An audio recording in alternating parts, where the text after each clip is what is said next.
Salam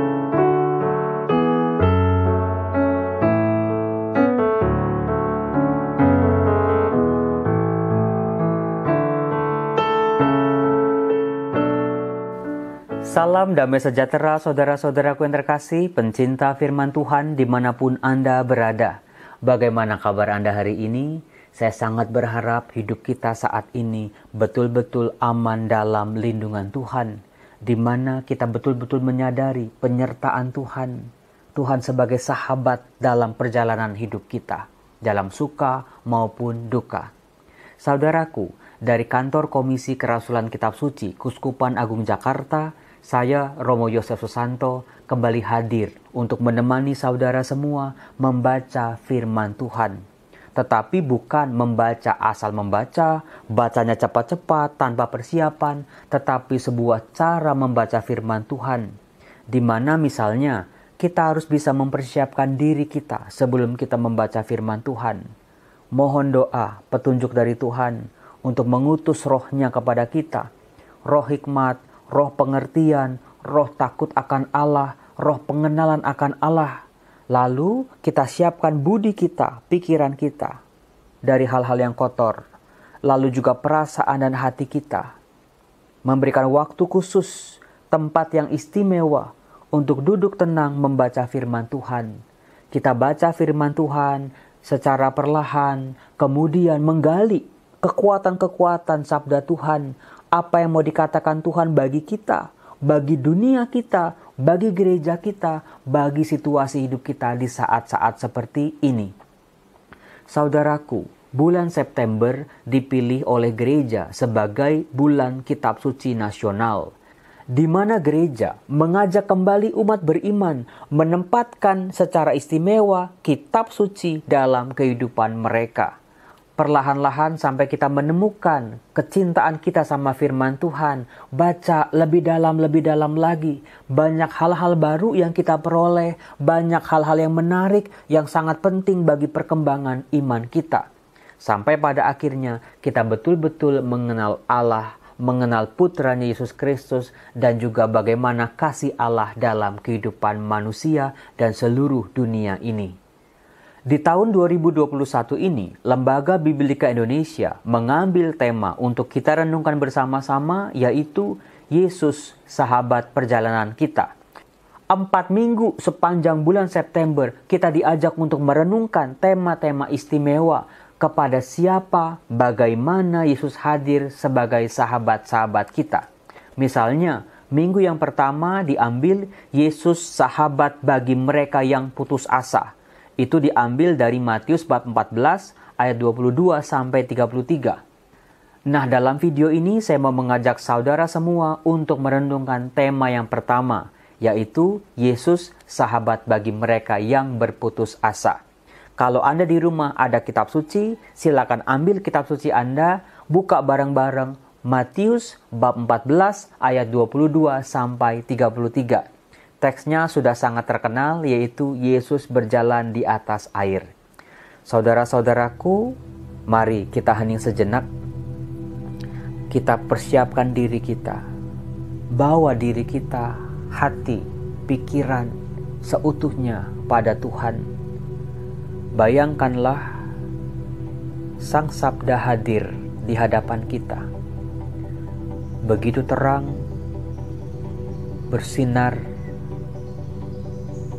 Bayangkanlah terang itu perlahan-lahan memasuki diri kita, menerangi pikiran kita, menerangi hati kita, dan juga menerangi seluruh kehidupan kita. Utuslah roh-Mu ya Tuhan dan jadi baru seluruh muka bumi. Utuslah roh-Mu ya Tuhan dan jadi baru seluruh muka bumi. Utuslah roh-Mu ya Tuhan dan jadi baru seluruh muka bumi. Kudus, kudus, kuduslah Tuhan. Tuhan Allah segala kuasa. Bersabdalah Tuhan, hamba-Mu mendengarkan. Kubawa seluruh diriku di hadapan-Mu Tuhan. Seluruh sukacitaku, seluruh cintaku, pengabdian dan pelayananku, termasuk juga kubawa ke hadapan-Mu. keluh kesahku, rasa lelahku, termasuk keputusasaanku. Ketika aku harus menghadapi badai gelombang kehidupanku saat ini, bersabdalah Tuhan, hamba-Mu mendengarkan. Dalam nama Yesus, kusiapkan hatiku Tuhan untuk dengar firman-Mu. Saudara-saudara, setelah kita mempersiapkan diri kita, kalau di rumah Anda bisa ambil persiapan itu lebih panjang lagi, lebih kusuk lagi. Bisa juga kalau di rumah persiapan itu Anda lebih perdalam lagi. Misalnya duduk bersimpuh di hadapan salib Tuhan. Ada cahaya lilin yang menerangi, lampu Anda mungkin bisa Anda matikan, dan di situ Anda bisa nyalakan lagu-lagu rohani yang lembut, di mana kita mempersiapkan diri kita sungguh-sungguh supaya kita bisa lebih peka lagi dalam mendengarkan sabda Tuhan. Langkah kedua adalah membaca teks itu sendiri secara perlahan-lahan, bisa dalam hati atau bisa kita ucapkan dengan suara. Mari kita buka Matius bab 14 ayat 22 sampai 33. Yesus berjalan di atas air. Sesudah itu, Yesus segera memerintahkan murid-muridnya naik ke perahu dan mendahuluinya ke seberang. Sementara itu, ia menyuruh orang banyak pulang. Dan setelah orang banyak itu disuruhnya pulang, Yesus naik ke atas bukit untuk berdoa seorang diri. Ketika hari sudah malam, ia sendirian di situ. Perahu murid-muridnya sudah beberapa mil jauhnya dari pantai dan diombang-ambingkan gelombang karena angin sakal. Kira-kira jam 3 malam, datanglah Yesus kepada mereka berjalan di atas air. Ketika murid-muridnya melihat dia berjalan di atas air, mereka terkejut dan berseru, "Itu hantu!" Lalu berteriak-teriak karena takut. Tetapi segera Yesus berkata kepada mereka, "Tenanglah, aku ini, jangan takut." Lalu Petrus berseru dan menjawab dia, "Tuhan, apabila Engkau itu, suruhlah aku datang kepadamu berjalan di atas air." Kata Yesus, "Datanglah." Maka Petrus turun dari perahu dan berjalan di atas air mendapatkan Yesus. Tetapi ketika dirasanya tiupan angin, takutlah ia dan mulai tenggelam, lalu berteriak, "Tuhan, tolonglah aku." Segera Yesus mengulurkan tangannya, memegang dia dan berkata, "Hai orang yang kurang percaya, mengapa engkau bimbang?" Lalu mereka naik ke perahu dan angin pun redalah. Dan orang-orang yang ada di perahu menyembah dia, katanya, "Sesungguhnya engkau anak Allah." Demikianlah Injil Tuhan.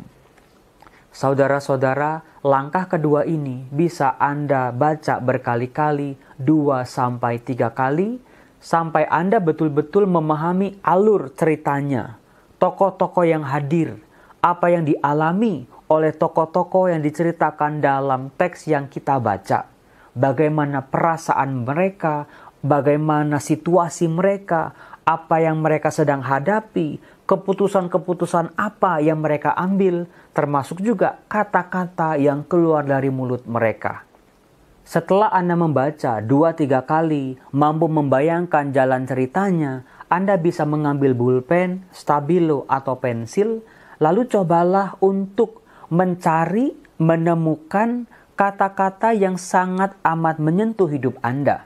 Misalnya, di ayat 23, Yesus berdoa seorang diri. Ini kayaknya penting, ini kok menarik, kok Yesus berdoa, kok tidak mengajak murid-muridnya, misalnya seperti itu.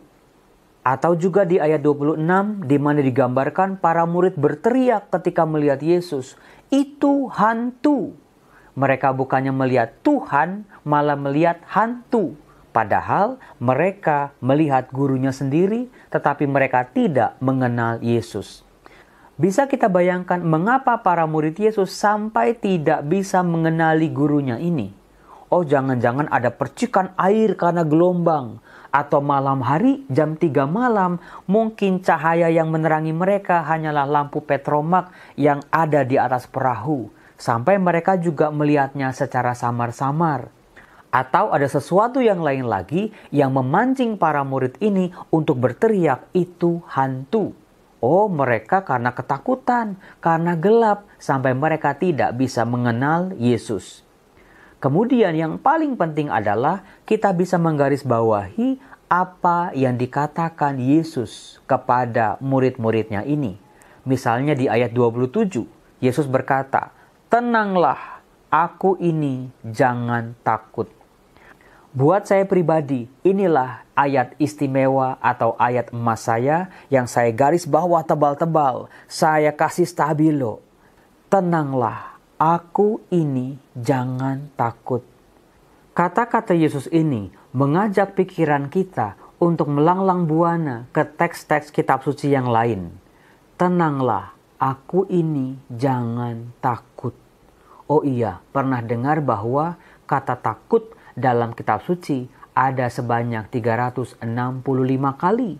Berarti bisa satu hari Tuhan bersabda kepada kita, jangan takut. Lalu ungkapan Yesus, aku ini, langsung mengajak kita untuk mengingat pada kata-kata Allah ketika Allah memperkenalkan diri kepada Musa di kitab Keluaran bab 3 ayat 14. Di mana Allah berkata, aku adalah aku. Oh, berarti inilah ayat di mana Yesus secara terang-terangan, eksplisit, Yesus memperkenalkan diri sebagai Allah. Wah, baru tahu Romo, itulah menariknya kitab suci. Setelah kita membaca, lalu mengenali alur ceritanya, posisinya, tempatnya, situasi dan keadaannya, kita akan terbantu untuk memahami firman ini. Saudaraku yang terkasih, memahami alur cerita menjadi bagian penting kalau kita membaca kisah-kisah narasi dalam kitab suci. Karena apa? Dengan memahami jalan cerita, kita bisa memperoleh informasi-informasi yang mungkin selama ini terlewat dari kita. Dan juga kita diajak untuk lebih dalam lagi untuk menangkap dan memahami maksud dari teks yang kita baca. Misalnya, kita bisa membayangkan, oh ternyata situasinya ada di tengah-tengah danau. Oh ternyata situasinya ada di malam hari. Yang namanya malam hari situasi pasti gelap. Diperburuk lagi oleh datangnya angin sakal yang membuat air bergelombang dan perahu teroleng, terombang-ambing tidak menentu sehingga pasti membuat takut orang-orang yang ada di dalam perahu ini. Saudara-saudaraku yang terkasih, itulah situasinya. Bisa kita bayangkan dengan mudah, obor yang dipakai oleh para murid untuk menerangi mereka saat itu mungkin sudah lama padam karena angin atau karena air yang masuk ke dalam perahu. Cahaya yang membantu mereka mungkin hanyalah bulan dan juga bintang-bintang. Bisa jadi juga mereka sudah bendayung ke kiri, ke kanan, ke depan, ke belakang. Tetapi karena situasi danau yang serba tidak menentu dan semakin kacau, membuat mereka tidak bisa melihat daratan tempat mereka berlindung. Saudara-saudara, rasa lelah, putus asa, hilang harapan, takut, cemas, itulah situasi yang mewarnai kehidupan para murid di atas perahu pada waktu itu. Sama seperti kita di saat seperti ini. Hal kedua yang juga menarik untuk kita dalami adalah kita bisa belajar. Oh ternyata dalam setiap peristiwa kehidupan kita pasti ada maksudnya. Suka, duka, gagal, berhasil, ada dalam masalah, dalam kesuksesan, semuanya pasti ada maksudnya. Tuhan mau berbicara untuk kita, Tuhan mau memperkenalkan dirinya supaya kita bisa mengenal Dia, mengandalkan Dia, dan juga menjadikan Dia sebagai sumber kehidupan kita. Hal itu bisa kita lihat dalam ayat 22, di mana dikatakan, sesudah itu Yesus memerintahkan murid-muridnya naik ke perahu dan mendahuluinya ke seberang. Sementara itu ia menyuruh orang banyak pulang. Yang menarik saudara-saudara, Disinilah Yesus berinisiatif memerintahkan para murid untuk naik ke atas perahu.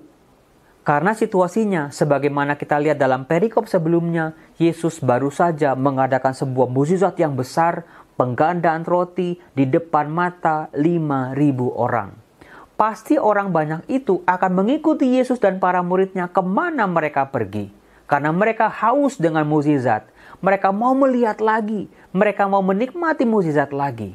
Tetapi Yesus punya rencana. Bukan hanya untuk orang banyak ini, tetapi untuk para muridnya. Yesus sengaja memerintahkan para murid naik ke perahu, mendahuluinya ke seberang. Yesus sendiri tidak naik ke perahu bersama para murid.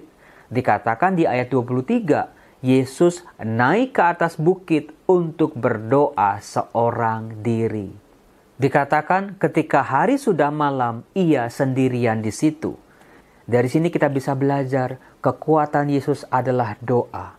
Yesus sedang mengajarkan buat kita untuk bisa menghadapi gelombang kehidupan kita, masalah-masalah kita. Kekuatan pertama-tama adalah doa. Doa yang bukan asal-asalan, doa yang bukan hafalan, tapi dikatakan di sini, dia berdoa sepanjang malam sendirian. Dia menggali kekuatan dari Allah Bapanya yang mengutusnya dalam karya penyelamatan ini. Saudara-saudara, Tuhan Yesus bukan hanya mengajarkan kita untuk berdoa, tetapi Yesus sedang memberi contoh buat kita, murid-muridnya, orang-orang yang percaya dengan dirinya. Doa menjadi andalan selalu dan dimanapun. Jadi silakan Anda mencoba di bagian-bagian lain dari perikop ini bagaimana teks kitab suci ini ternyata bisa didalami secara lebih dalam dengan imajinasi kita yang terarah dalam terang firman Tuhan, terang Roh Kudus yang akan berbicara sama kita. Bagaimana teks kitab suci bisa kita pahami, bisa kita dalami. Langkah ketiga yang bisa juga kita dalami dalam membaca teks kitab suci, khususnya dalam perikop ini, yaitu memahami garis besar Injil Matius. Teks tadi berada di Injil Matius, maka menjadi penting buat kita untuk berkenalan dengan Matius, sang penulis Injil ini. Apa yang mau dia tawarkan? Bagaimana dia mau memperkenalkan Tuhan Yesus, karyanya, keajaibannya, mukjizatnya, seluruh kehidupan Yesus melalui tulisan-tulisannya yang akan disampaikannya kepada para pembacanya. Hal menarik tentang Injil Matius yang harus diketahui oleh para pembaca kitab suci adalah sebuah kenyataan bahwa Injil Matius ini sejak awal bab 1 sampai bab terakhir dengan yakin menegaskan bahwa kehadiran Allah di tengah umatnya bisa dirasakan, bisa dialami dalam diri Yesus Kristus. Maka tidak heran saudaraku, sejak awal Injil Matius sudah menjelaskan tentang kata Immanuel, Allah yang hadir di tengah-tengah umatnya. Dengan kata Immanuel ini, Injil Matius mau menegaskan bahwa Injilnya dibuka dengan sebuah kepastian Allah menyertai umatnya. Dan apakah Anda tahu bahwa ayat terakhir dari Injil Matius, yaitu Matius bab 28 ayat 20, di situ ditegaskan, Anda pasti kaget. Yesus berkata, "Dan ketahuilah, Aku menyertai kamu senantiasa sampai kepada akhir zaman." Saudaraku, apa yang ditegaskan di awal dan disimpulkan di bagian akhir, betapa Allah menyertai umatnya, diperkaya oleh kisah-kisah sepanjang Injil Matius, di mana para pembaca, kalau membaca secara utuh, secara mendalam, diajak untuk yakin bahwa Allah selalu beserta kita di setiap sisi kehidupan kita. Mungkin konteks sejarah menjadi sangat penting buat kita untuk kita pahami. Sebagaimana kita tahu, bagi orang Yahudi, kehadiran Allah itu bisa dirasakan di bait Allah. Tetapi ketika Injil Matius ditulis, bait Allah sudah hancur. Orang-orang Yahudi mempertanyakan, apakah dengan hancurnya bait Allah ini, Allah sudah meninggalkan kita? Jadi saudaraku, kepada orang-orang Kristiani yang berlatar belakang Yahudi, Injil Matius mencoba meyakinkan mereka Allah kini hadir tidak lagi di bait Allah, tetapi dalam pribadi Yesus Kristus. Sementara kepada orang-orang non-Yahudi, Injil Matius juga mau memperkenalkan kepada mereka tentang kehadiran Allah secara nyata di tengah-tengah kehidupan manusia dalam diri Yesus Kristus. Bagi Injil Matius, kehadiran Allah di tengah-tengah umatnya sungguh sangat istimewa, berbeda dengan tokoh-tokoh atau kisah-kisah dalam Perjanjian Lama, di mana kita bisa melihat Musa, hakim-hakim, para nabi, raja-raja, di mana mereka juga mencoba memperkenalkan Allah kepada umatnya. Tetapi bagi Injil Matius, Yesus Kristus bukan lagi sebuah perantara Allah, tetapi Yesuslah pribadi Allah sendiri yang hadir di tengah-tengah umatnya. Oh, pantesan tadi Yesus bilang, "Aku ini," ego eimi dalam bahasa Yunani. Itulah bagaimana Allah memperkenalkan dirinya dalam Perjanjian Lama kepada Musa. Bagi Injil Matius, kehadiran Allah bukan hanya berhenti pada diri Yesus saja, tetapi setelah Yesus wafat, bangkit, dan juga Roh Kudus turun atas para rasul, kini kehadiran Yesus bisa dirasakan di tengah-tengah gerejanya. Saudaraku, apakah Anda pernah mendengar lagu Gereja Bagai Bahtera? Gereja, persekutuan orang beriman yang percaya pada Yesus Kristus sebagai juru selamat, seringkali disimbolkan dengan simbol bahtera atau perahu. Maka dari itu saudaraku, dalam kisah tadi digambarkan perahu para murid sedang dalam situasi kalut oleh gelombang, oleh angin sakal yang membuat hidup mereka tanpa arah, tanpa tujuan, penuh ketakutan, kecemasan, nyawa mereka terancam, dan mereka sulit merasakan kehadiran Allah di tengah-tengah kesulitan mereka. Jadi saudaraku, ketika kita baca firman Tuhan, sebetulnya kita sedang bercermin wajah kita, kehidupan kita saat ini. Firman Allah selalu relevan, firman Allah selalu baru, karena itulah hidup kita, gereja kita, keluarga kita sedang mengalami situasi yang sama. Maka dari itu, pesan Yesus kepada para muridnya ini menjadi sangat penting. Juga bisa kita tunjukkan untuk diri kita yang saat ini sedang takut, cemas, gelisah, bingung. Bukalah telinga, pikiran dan hati. Dengarkanlah suara Tuhan untuk kita masing-masing. Tenanglah, aku ini, jangan takut. Tetapi saudara-saudara, sebagaimana kita tahu, iman yang sedang kita pupuk, yang sedang kita bangun, ketika datang lagi masalah yang lebih besar, datang lagi problematika dalam kehidupan kita, iman yang sudah kita bangun ini juga bisa hancur, rapuh, ragu-ragu lagi. Itulah yang dialami oleh Petrus. Petrus wakil dari gereja, pemimpin gereja, pemimpin para rasul, mencoba meyakinkan dirinya tentang kehadiran Tuhan di tengah-tengah kehidupannya. Tetapi tiupan angin membuat dia ragu-ragu lagi. Sampai-sampai dia berteriak, "Tuhan, tolonglah aku." Saudara-saudara, bukankah seperti itu kehidupan kita? Iman yang sedang kita bangun mudah sekali terombang-ambing. Layar doa-doa kita makin lama makin terkoyak oleh tiupan angin yang keras. Saudara-saudara, sebagaimana para murid sedang berputus asa, demikian juga kita. Maka firman Tuhan yang kita baca ini menjadi kekuatan bagi kita. Kalau Yesus membantu para murid untuk bisa keluar dari masalah-masalah mereka, Tuhan juga pasti akan membantu kita dari masalah-masalah kita. Di ayat 31, kita bisa melihat sesuatu yang lain lagi, di mana Yesuslah yang berinisiatif. Yesus mengulurkan tangannya kepada Petrus, memegang Petrus dan menyelamatkan Petrus. Saudara-saudara, dalam kehidupan ini, kita diajak untuk semakin peka bagaimana Allah sedang mengulurkan tangannya, bantuannya kepada kita. Sambutlah bantuan tangan Allah itu dan kita akan menemukan sebuah jalan keluar. Buat Yesus, peristiwa heboh yang baru saja dialami oleh para murid ini jangan sampai berakhir begitu saja. Yesus sebagai guru harus memberikan penjelasan, harus memberikan arahan dan didikan supaya para murid ini imannya semakin kuat, imannya meningkat, pengenalannya terhadap Yesus semakin mendalam. Hal itu bisa kita lihat ketika Yesus berbicara kepada para muridnya. "Hai orang yang kurang percaya, Mengapa engkau bimbang? Saudara-saudaraku, kebimbangan, rasa kurang percaya, putus asa, kelelahan adalah situasi kita saat ini yang membuat kita menjadi kabur dalam melihat wajah Allah dalam kehidupan kita. Membuat mata kita buta, tidak bisa lagi melihat kehadiran Allah, pertolongan Allah untuk kita. Reaksi para murid di ayat terakhir sungguh menarik. Dikatakan, sesungguhnya engkau anak Allah. Itulah iman para murid. Itulah pengenalan lebih dalam lagi para murid. Itulah iman gereja. Melihat Yesus secara lebih dalam lagi. Mengenal identitasnya, kuasanya yang bekerja dalam diri Yesus. Saudara-saudara, percayalah Yesuslah sahabat perjalanan kita dalam kesulitan kita, terlebih ketika kita berputus asa. Berpeganglah pada kuasa kasih Tuhan. Mari kita hening sejenak.